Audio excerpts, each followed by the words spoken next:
Blackhawk County is pulled together, a model for other communities to follow. And if you want to learn more about basically how this all started from beginning in Woodland County, there's the website right there, monarchresearch.org. And really good website. I spent quite a bit of time on there recently. They also developed a seed mix. I could pass it around if you'd like to see. It's gray shaded. It's kind of very small print, sorry. It's the gray shaded. So it has the forb and grass and sedge mix as part of that. And I don't know if anything has been tweaked or since that originally been put out, but that's a seed mix that we even use here in Blackhawk County. And that we actually, you guys use Allendan seed for your seed also? Yeah. So it's pretty much the same program that way. And so this seed mix was basically put together by Allendan Seed Company. And that's a seed that we also are using up here in Blackhawk County. If you want to know the species, the part there in gray, right, the first column there, Mark, has a species list on there.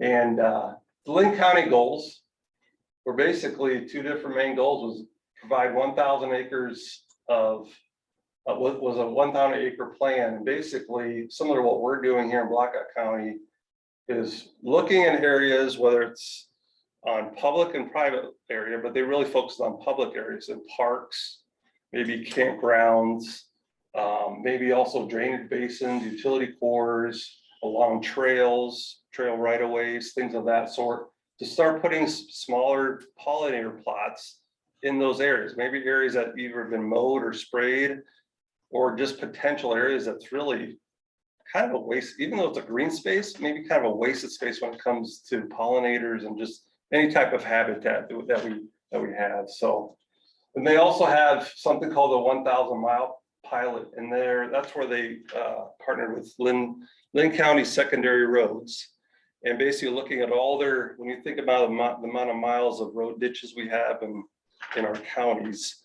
that are either not utilized or underutilized, or just full of brome, weeds, whatever you may find in those. They're looking at those areas that also start putting pollinator stretch, or basically linear pollinator plots along those roadways. I don't know where they're at in these plans, and that's Mike, maybe you know. Sorry to include you. I didn't know you were going to be here. Yeah, I think I'd have to talk to Clint. He's the expert, but Okay. I believe right now we're in the southeast coordinate. Okay. And it's, there's 4 quads and 4 areas in Linn County, and we're trying to hit every secondary road where possible. Sure. Where it will allow for establishment of the habitats, the little micro prairies. Okay. And I believe he's in the either the northeast or the southeast area. Okay.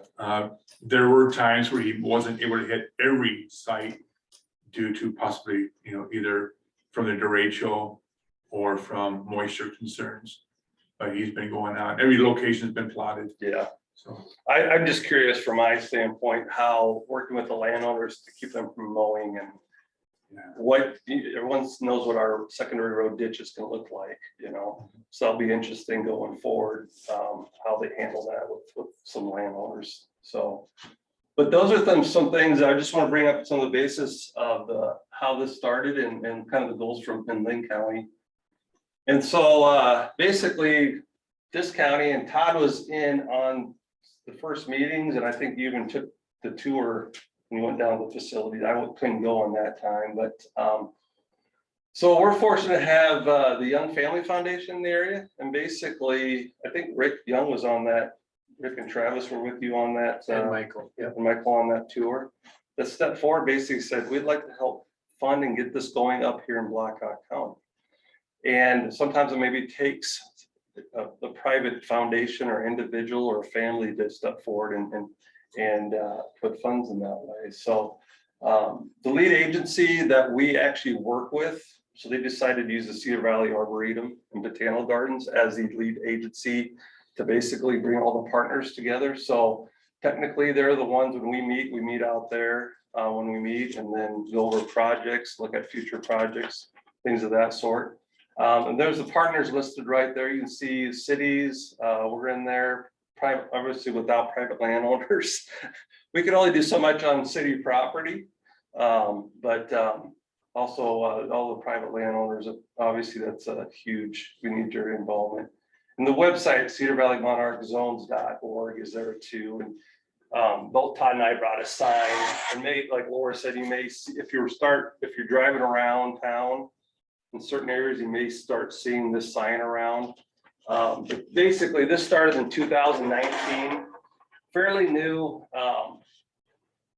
basically organization and partnership to get going. I'll go over some of the, just give you some ideas of where some of the plantings have been.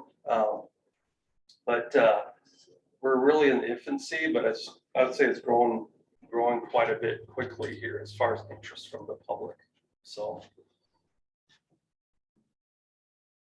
what do our partners provide? And when I mean partners, like all the other contributors, whether it's the cities, the county conservation boards, landowners, and also obviously the Young Foundation. Basically, if you're interested in doing this program as a landowner, the seed is going to be free for you.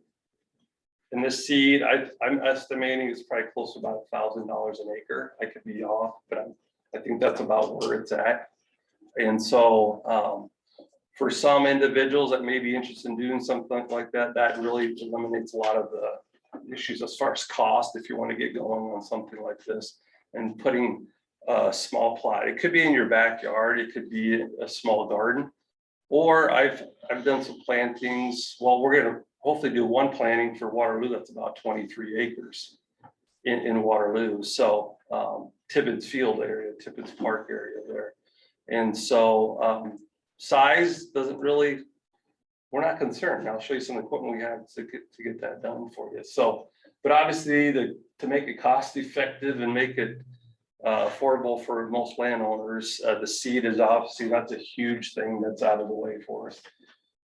Just consultation in the planning of your project and site. We typically bring forward some possible sites and plans or landowners that would like to be involved. We usually discuss that with our group, share it with Rob, who runs the Arboretum there, and see if that site fits. Is it first of all, is it going to be a successful site where we can have a good success rate when it comes to germination and a pollinator plot there, and just kind of discuss that and look over those sites. And typically, unless it's not in normally flooded quite often, usually we can make most of these sites work with the landowners. I'll get into contractor planning service. That's one of the ways that us as a conservation board are really involved with this. We also basically we only look at the planting process and picking up the site with the landowner, or if it's a city property, we also take in consideration future maintenance of that site, which a lot of people forget about.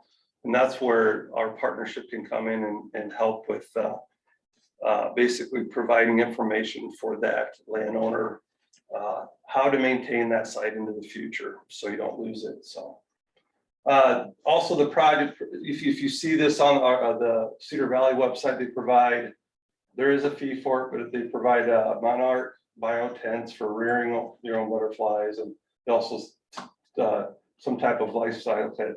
I know Harmon Reserve has 2 tents that they use. We have 2 little pollinator plots right in front of the nature center that they use there. More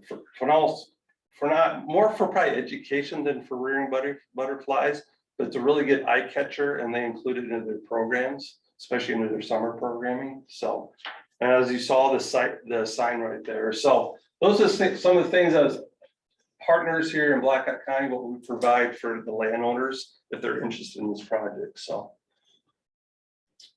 one of the things that we kind of specialize as far as a conservation board and myself is the planting part of it, and the consultation when it comes to what would work well, if anything will work well, that soil, and in future maintenance of that site. So we've had a program, the Landowner Assistance Program, for many, many years through the Black Hawk County Conservation Board. And we've kind of updated it And we've actually added a few more pieces of equipment to be more efficient, especially with the pollinator mixes. If you've ever tried planting a pollinator mix even with a true, like a native seed drill, you need some type of carrier added to that.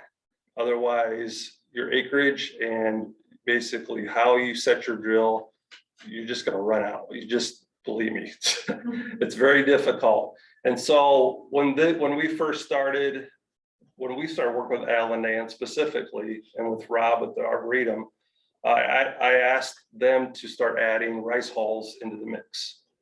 So as I did a few of the first plantings, I would basically, even on the lowest setting I had on our drill that we use, our larger drill that we use, we still would run short. So that's one of the things that we kind of tweaked here in this county. I'm not sure what you guys done if you add anything to your mix too, but we do that here. So we would not run out and be more efficient, especially when seed is that expensive too. So we also help with the design of their planting, just help with the layout of their planting, and maybe even if you're in town, want to put a little plot in. I'll talk about little things as like maybe have an area where you can mow around it so it's a little more attractive in an urban area, things of that sort, and to make it more attractive in the city. But we do provide our planning services. They're not free, but we want also, they're not cheap either. I mean, we're kind of in the middle there as far as the planning services, but we do provide that. And the type of equipment that we have, we've added actually 2 pieces of equipment in the last year just because of these small plots. The no-till drill up to the right there, we've been using that. We have actually have a newer one since that one. A lot of our larger acreage, and I've done probably the largest pollinator plot I've done is 20 acres on private property on this south edge of Waterloo. But the bottom right-hand corner is something called a dewdrop drill, and that's something I started to use, and we share that with Hawkeye Community College and the other cities if they'd like to use that. That's kind of a collaborative effort there, and that's basically hooks up to an ATV or UTV. So if you have like an acre, couple acres, a little less than that, and where access is difficult, that's a very good piece of equipment. Basically has some discs on front. It's not a no-till drill. I won't tell you that because it's not, but it has some discs on front to help break up that soil or that turf after it's been sprayed. And it has basically basically 2 boxes there for small seed, just like your form seed, and larger seed there. And basically what it does, it's a drop seeder. It drops it straight down. And then on the back side, you can't see it behind where it drops the seed down. There's tines, steel tines that basically help roll that soil over just to cover it up enough. So we've used it in several different plots. I hope it works okay. I don't know. I haven't seen the results because we just did it last fall. We did a dormant seeding in the fall. So I hope that landowners are happy. So as it turns out. And then this little one, we just bought this. I'm like, what do you do if you got like 20 by 20, 40 by 40 area? What if you got a little area in your garden you want to do? And we just picked this little broadcast cedar up. I've already used it a couple times to do a dormant, actually a frost seeding right at the end of March, at the end of February, early March. And seems to work great. Similar type of design as your other drills. But those 2 pieces of equipment there we added just basically to help us be more efficient, but also definitely to help us with planning these pollinator mixes. So here's and this is basically the end here, but here's an idea of what we've done already. And some of these we're going to work on hopefully this spring, but we've done plantings obviously on Blackhawk County Conservation Board property. Now we've put a lot of conservation practices in, including prairie and pollinator mixes before this was even started. But places like Hickory Hills Park, down, even it's Tama County, it's Blackhawk County Conservation Board. We've put a few plots there, Blackhawk Park, Waterloo, we've added quite a few, whether it's at the green belt. You can see Tibbetts Park, we did that last year. We've done some small flood buyout lots in LaPorte City. I did some of those in the fall, did a dormancy in the fall, last fall. Washington Park. So we're really building a lot of steam through these projects. If you look at the bottom of this will be the first church we're working with. Celebrations Church is on Highway 63. They have 7 acres of ground. I didn't realize they had 20 some acres of property. I was like, wow. A lot of it was just fill. And so we've worked with the church and basically, hopefully we'll get that plant, 7 acres of that planted into this mix this spring. And then Greenbelt, like I was talking, or Tibbetts Park, as Todd might talk about or whatever. That's about, I think, a little over 20 acres. I think will hopefully get planted here soon. So basically nothing's, as long as it kind of fits what we're looking for and criteria is pretty open, but that's kind of where we come in and just say, you know, this would be a good spot for you, and then go over maintenance with them. I like to follow up with our landowners quite a bit. I can't follow up with all of them, but I usually will be, after we plant, I kind of I give them basically a piece of paper. I said, this is what to expect in 3 years. So they know what it may look like, ugly for a little bit, and some maintenance that they can do on it. And then I also tell them, you know, you can always call us, we can come back and then follow up and give you any other advice, what you can do in the future if you have some issues, whether it's type of weeds, dealing with those, things of that sort. So that's a dormant, sorry, that's a dormant. I took that this early spring, but that is a 2-acre field as you head out of Cedar Falls on First Street, where First Street and Union Road is right there in the corner. You'll see the sign there. And that's a private field that's 2 acres that he was having farmed. And he said, you know, let's do this, and put 2 acres in right there. So that was one of the first ones I planted 2 years ago. So and that's it. Basically what I have. I'll have some questions, or we can do questions later, but if you have interest or know anybody that even wants to possibly have some piece of ground that's interested in getting involved here, you can contact myself, you know, Todd with the City of Waterloo, Rob is with the Cedar Valley Arboretum. But I have some landowner assistance program brochures that I may just leave with you. I don't know how many I can leave with you, Laura, sorry. Yeah, and or if you know any individuals, that has my contact information on there to get a hold of us. And like I said, it's all but a bunch of entities working together through a pilot program that Lynn County did and trying to follow through up here. And I say we're just getting going on it. So, but any questions?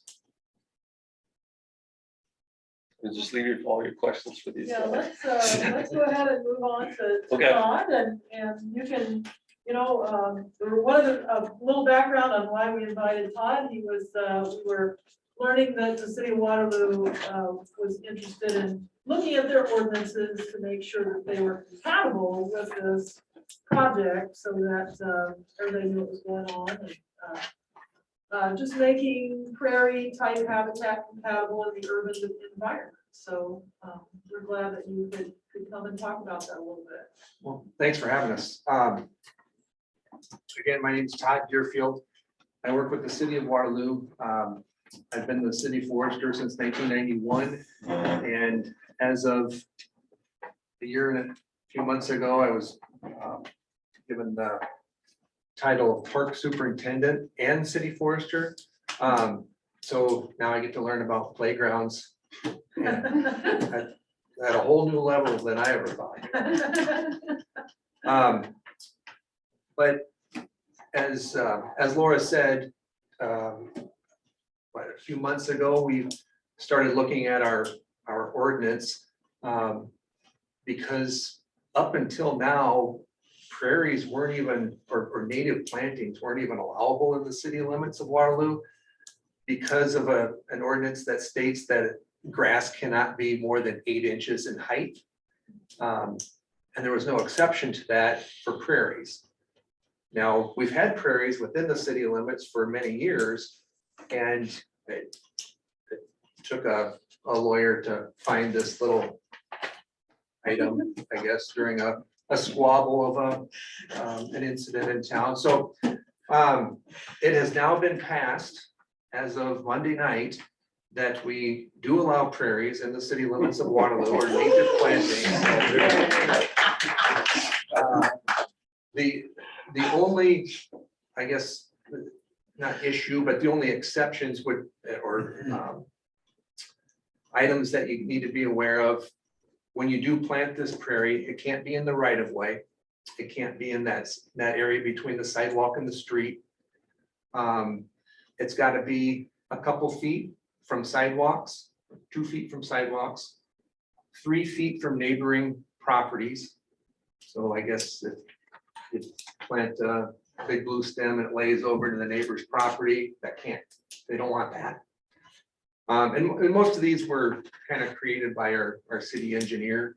But we had our say in it too, and actually Laura and some of her staff had comments and helped a lot. Because we made it a lot more generic than what it was. It's pretty strict in those beginning phases. Well, it was a start. Yeah, and we really appreciate your help in that. But the rest of the wording in the ordinance is more of, you know, some proper maintenance techniques and you know, if you got questions that or want to know where to buy seed, you know, the Tall Grass Prairie Center has a website that offers those types of things. And then it does give our Cedar Valley pollinator mix in that ordinance as well. And as, I mean, Jim gave a very thorough. Did I take some of your stuff away? No, Okay. I was hoping you'd go first, so I wouldn't have to say it. Oh, I see. I get it. No, you did a very thorough job, and there's really nothing for me to add there, other than the fact that Jim and his staff have been awesome in actually planting the sites that we have that Jacob's going to touch on. And, you know, we don't have those drill seeders and or the experience that Jim and his staff do. So in the past, we have planted a few prairies that again, Jacob will touch on, and some of them we've had the Tall Grass Prairie Center plant them. So, and some of our issues with those is, you know, we aren't just concentrating on prairies. We're pulled all over, you know. One day we're picking up litter along one of the corridors in Waterloo, you know, the next day we're scrubbing pool walls, or, you know, we're pulled all directions, and all of a sudden that prairie turns into a forest, you know, all the woody vegetation is growing up in it. And so we really needed to concentrate on those areas more. And that's one of the reasons that the city of Waterloo hired Jacob. He's our natural resources technician, and he helps me out a lot with the forestry requests that we have every day. So with that, I'll turn it over to Jacob. Well, Kate, can I get you to share your screen through Zoom? I'm sorry. It's just a bright glare virtually.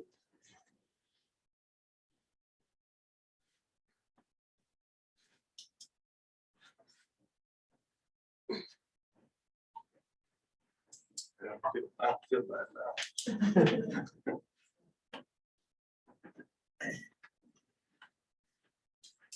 Thank you. So what I've got up on the screen right now is a map of all our current prairie sites. 6 of them right now, totaling about 40 acres.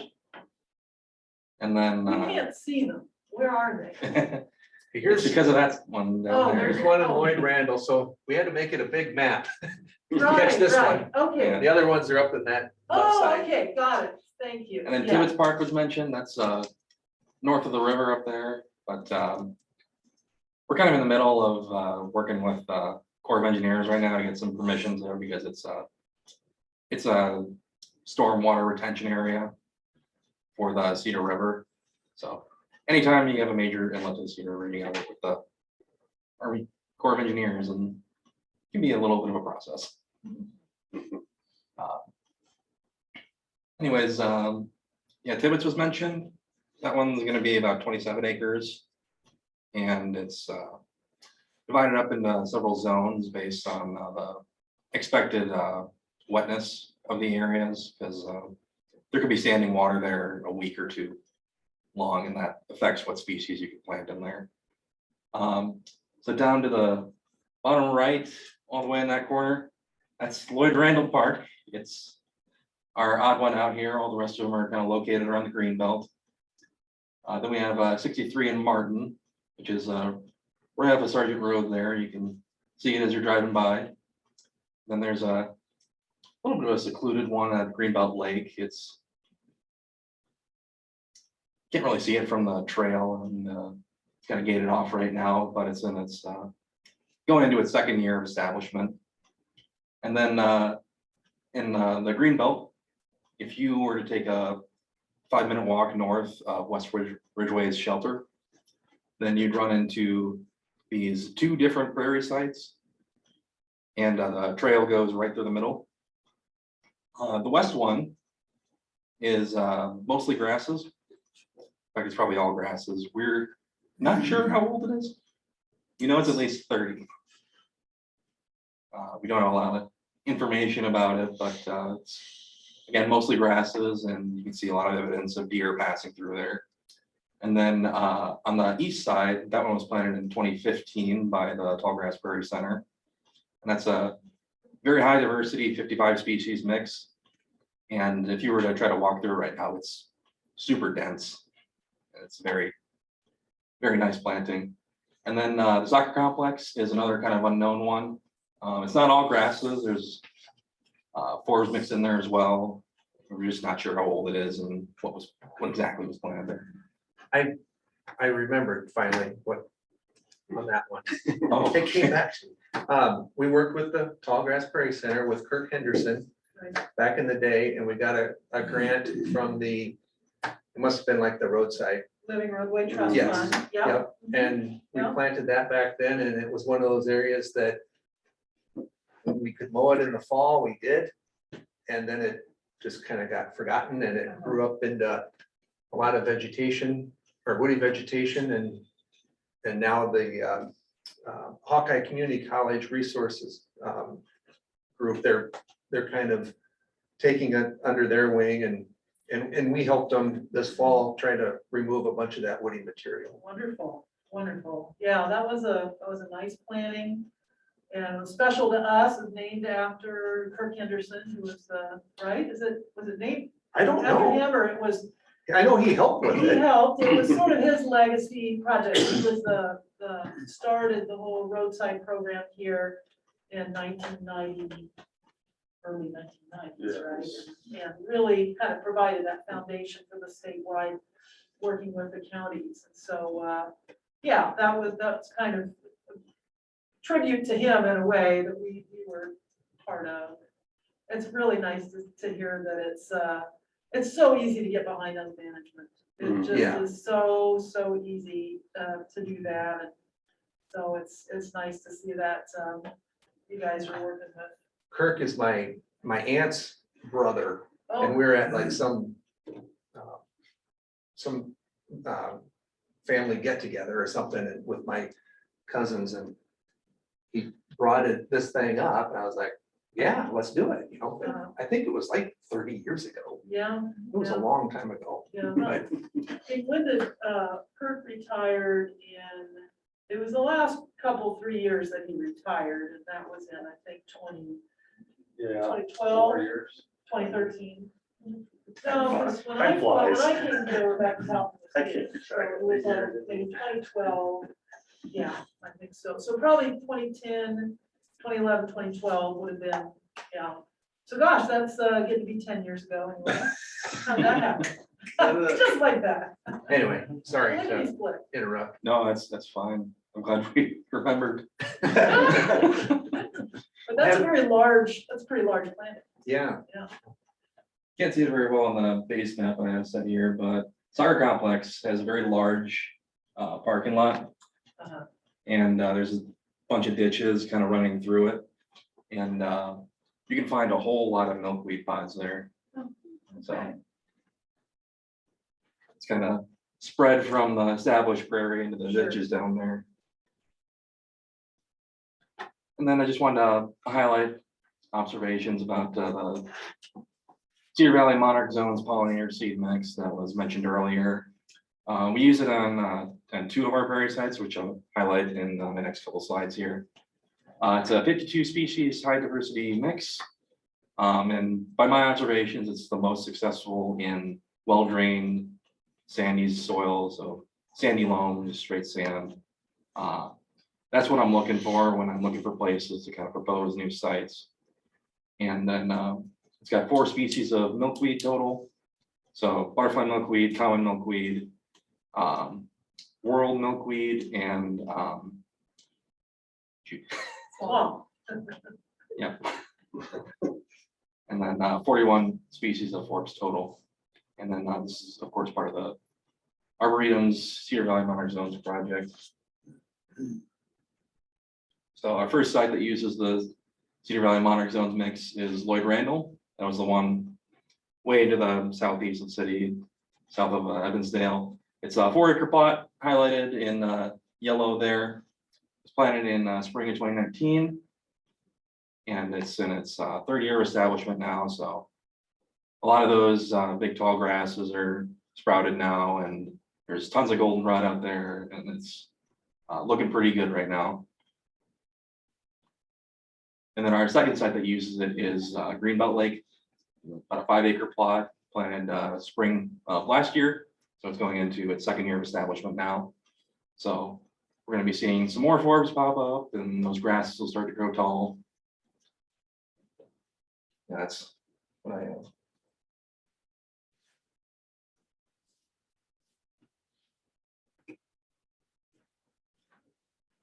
Question, Well, we've got, yes, right? sorry. Are you? I'm done. You're done. Okay, well, good. Well, we've got plenty of time for discussion and questions and just, and for here, and then also from our viewers from remote. Do we, Andy, are you in communication with those folks? Do we have anything? Yeah, I got a couple things. This is from Tamerlane Schnock, joining virtually. She asks, what towns and communities in our area are involved in active engagement of monarch and pollinator conservation? the towns that I'm aware of are Cedar Falls and Waterloo that are directly involved with this program that we've been talking about. And that's Jim? Yeah, the only thing I'd add to that at this point, like I said, we're really new with this, but I've done, just last fall, I planted 2 small vacant lots in LaPorte City. And then right next to the middle school, I planted another 3 or 4 acres there. And so LaPorte City, we were involved with communicating with them about a year ago. So it didn't take them very long to find some vacant lots and work with them. One of the things they did, though, as you go forward with, especially in town, you also talk to the neighbors of those vacant lots. And that's part of this process. It's not just as easy as just, I want to do it there. The city says I want to do it there. They should talk to the neighbor too. First of all, ordinances like Todd was going over with the city, that needs to be looked at. Obviously, their city council usually is involved with making a decision if they want to fulfill or go into that. And I know that LaPorte City did go through that and then also work with the local neighbors. I don't know if there were more lots than that were available. Maybe some neighbors said, I'd rather not have that next to mine. And that's part of the whole education process, which is very difficult sometimes. But I know LaPorte City, we know we've been actively partnering with them. Besides that, I don't know of any other at this point as far as when it comes to actually putting seed in the ground for us. So unless you know of anything else, but I'm just guessing since it's fairly new. And as we get some more signage out, I know I haven't put signs out in LaPorte City yet. I just think it's gonna slowly just start gaining more momentum. I'm guessing more cities will be involved after they see a successful plot or something, some success, you know, through the education too, so. Todd, I'm a retired water firefighter. I remember you, yeah. I went through this for years and years on burn ordinances. I even helped You out on Frank Wagner? maximum right one time. This has been a contentious issue as far as maintaining prairies in the city of Waterloo. Where are we at with that now? That's the best way to manage them. But they went back and forth on this. You know, we gotta get a permission from the fire chief and then it's a go. Really, it's as simple as that. So with some of our secluded prairies. Yeah. That we're gonna burn this year, I mean, we put an application into the fire chief and he brought it to city council, it was voted upon. And a prairie burn is an exception to Waterloo's burn ordinance. Right. But it still has to be acted on, approved by the fire chief, and then if he approves it, brought to council. Okay, good. There's a remnant prairie, Styles Prairie. Yeah. Too far from you, and they burned, Iowa Natural Heritage Foundation burned for Mrs. Styles last year. She applied for the permit, went through the whole process, and she did that again this year, so. I think it was on the agenda last Monday night. Yes, yeah, so she, you know, she's learned how to do it, and her husband did that as well, so. Did he pass away? He did, he passed away, Okay, sorry to hear that. yeah.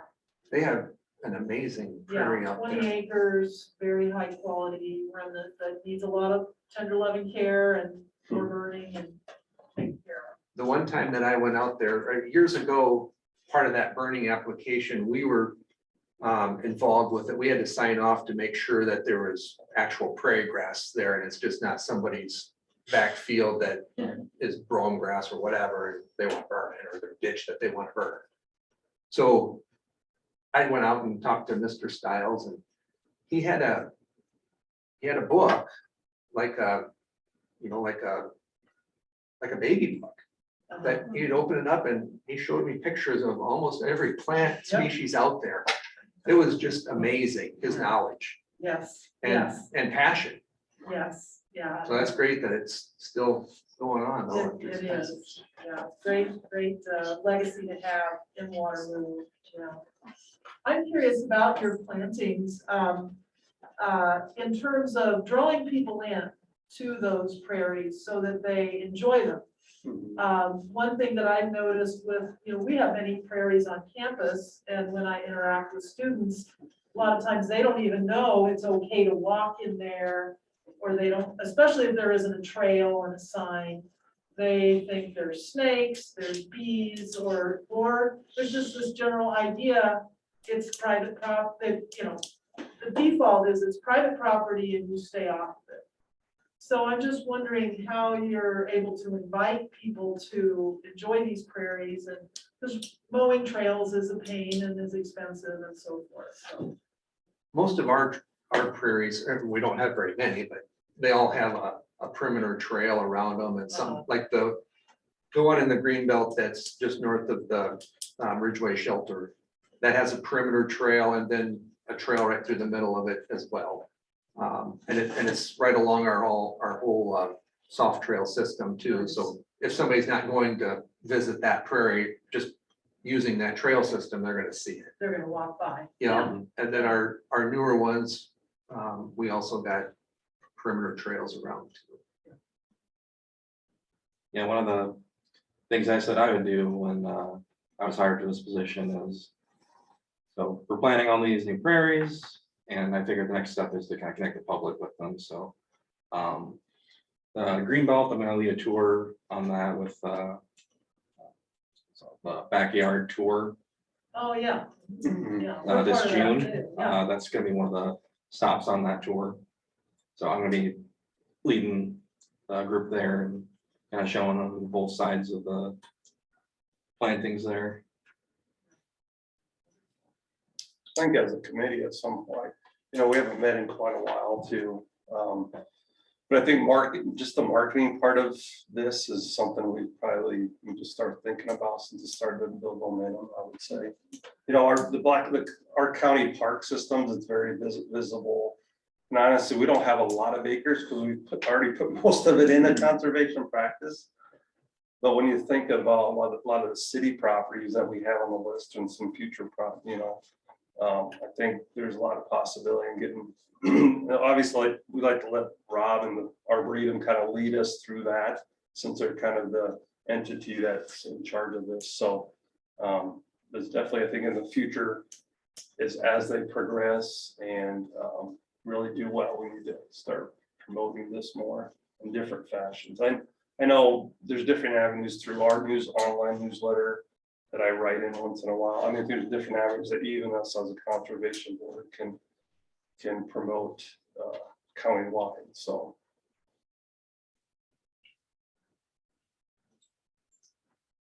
Our landowners, for the ones that are not on private land, are they encouraged to do any kind of monitoring or report any kind of data on how many milkweeds they have or whether they have monarchs? not that I know of, unless you know, Todd, of anything.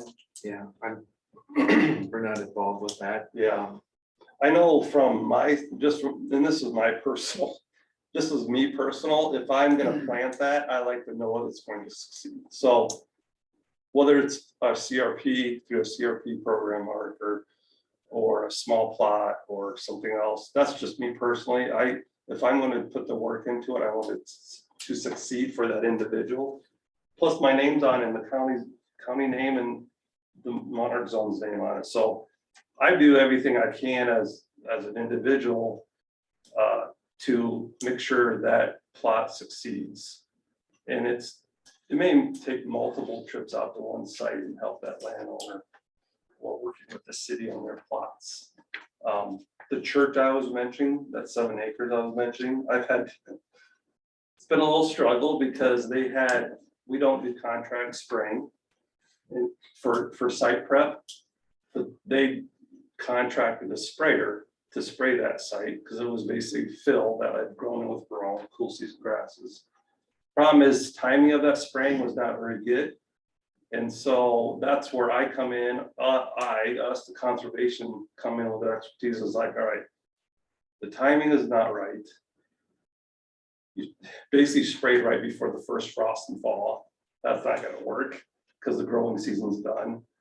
And then what did you use for a chemical? And that's kind of where we come in, especially with our expertise, and help them be successful. So I have a lot more input that I never thought I would, but I want to see it succeed. So that's just me personally too. So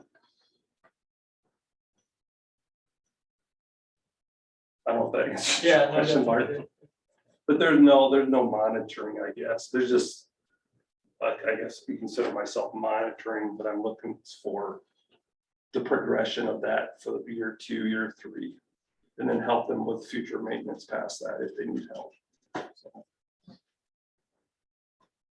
So in terms of the maintenance of these sites, so that they continue to look good and continue to, have support, is that, I suppose, when it's on county land, that's you guys It's burning. more visible, obviously, right? That's right. Yeah, so there's a Yep. manager for that. Yep. For the sites that are on city land, there's a manager for that.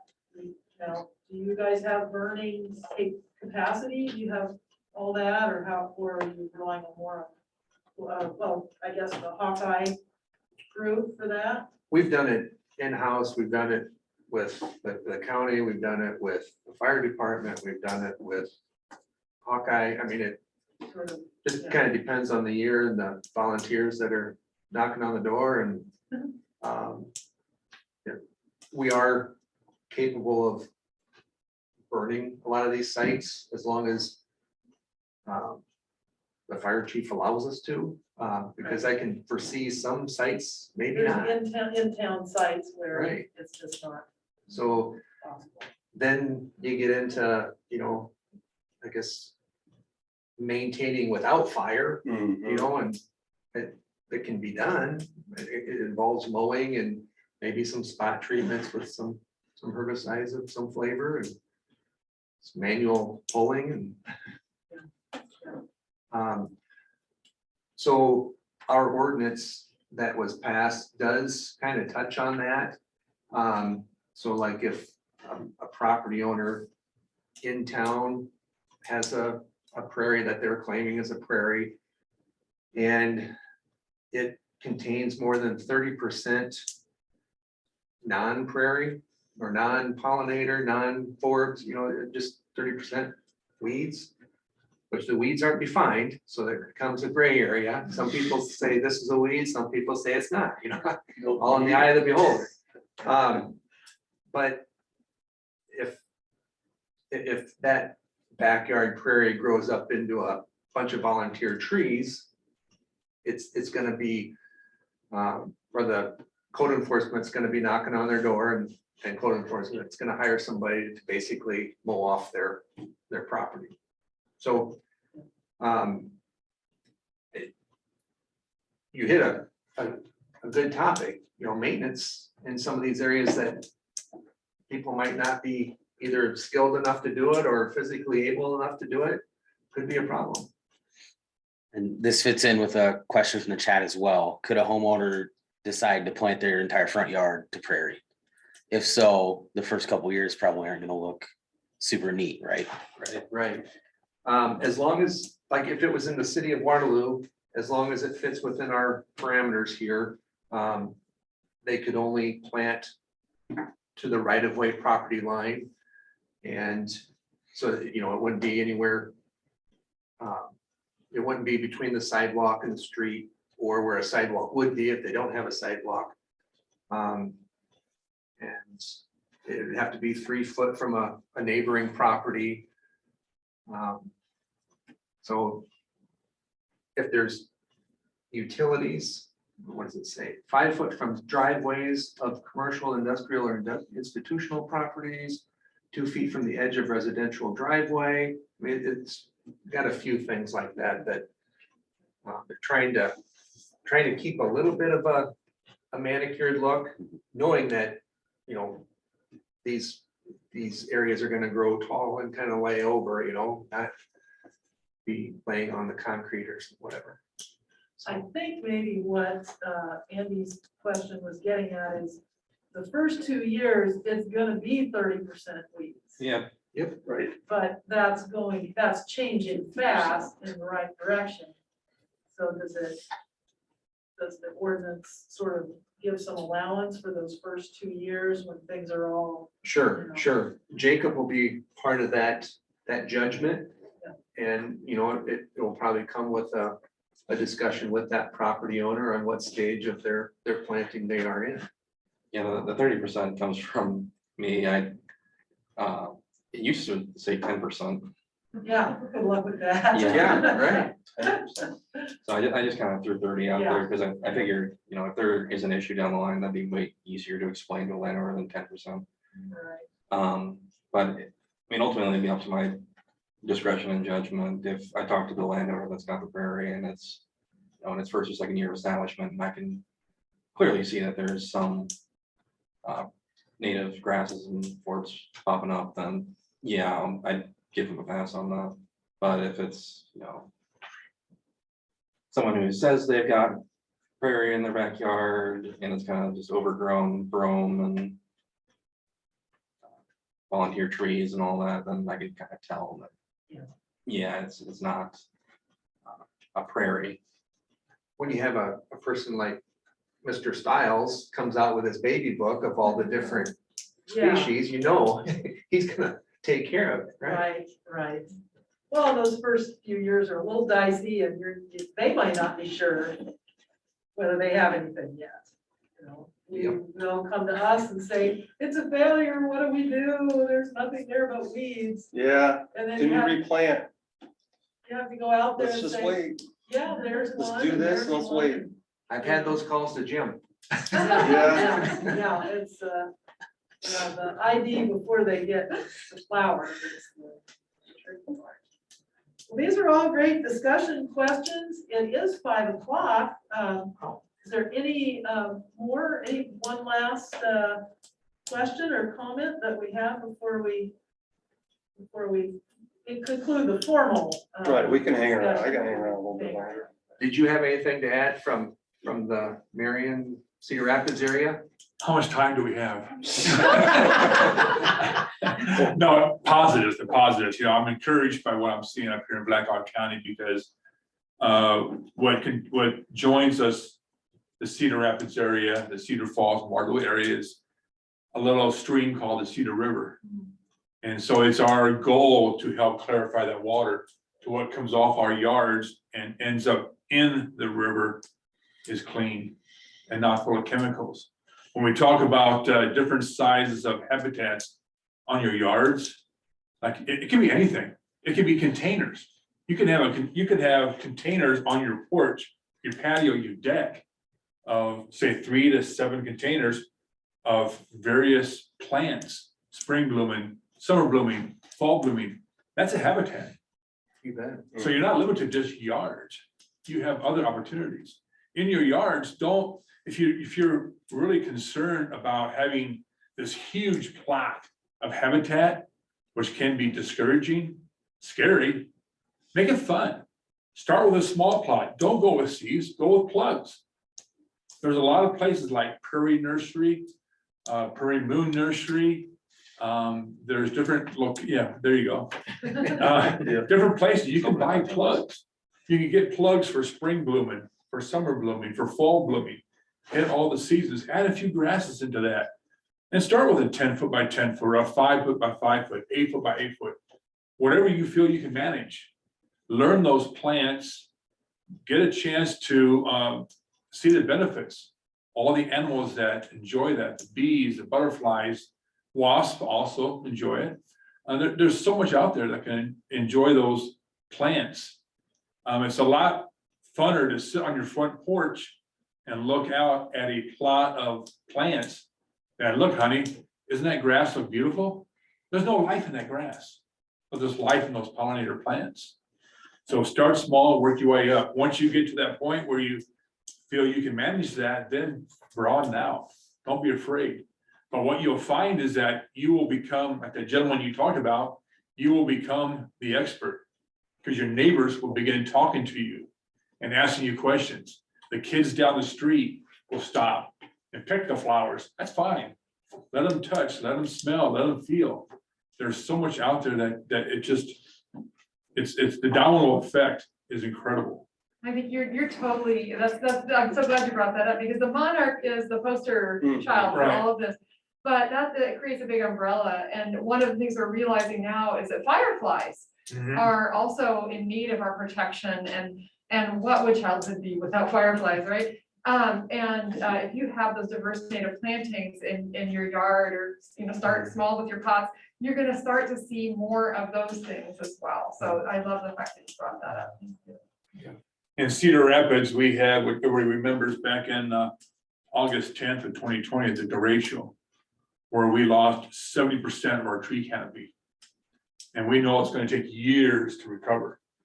What we've been pushing is to plant more native trees of Iowa. And we're working with that in our county. And I know, what was the other derecho we just had recently? Affected a lot of people, but we look at the layered effect of having overstory and understory trees, again, being native, tall, medium, short shrubs, native pollinator plants, and then going with the forbs, the grasses, the ground covers, and so forth. So it's not only just the pollinator plants, it's the pollinator plants in the form of trees. Makes such a big impact, knowing that the oak is the greatest of all. If you're gonna plant any one tree, plant an oak. The benefits are amazing. So there's a lot of that going on too. That's great. Great comments. Wonderful, thanks so much. There is one more question from the chat. We can get it quickly. Are there any mayors that have committed to the Mayor's Monarch Pledge to restore habitat in their communities, and encourage residents to do the same? This is a Monarch joint venture program, and the deadline to participate this year is March 31st.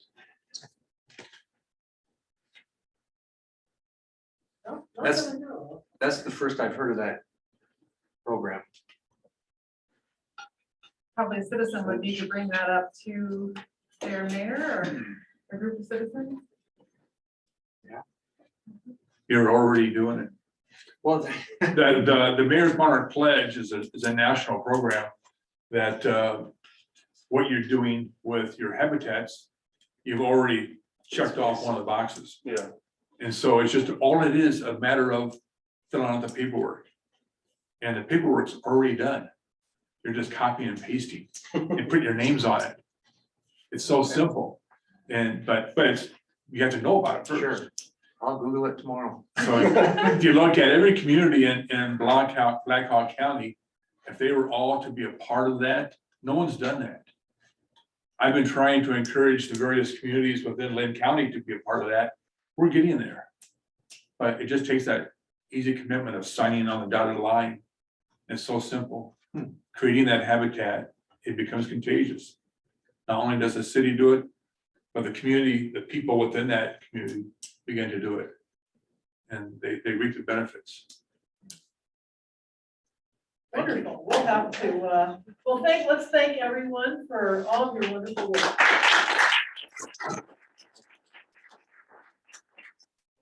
So much, and please stick around and have some cookies and goodness.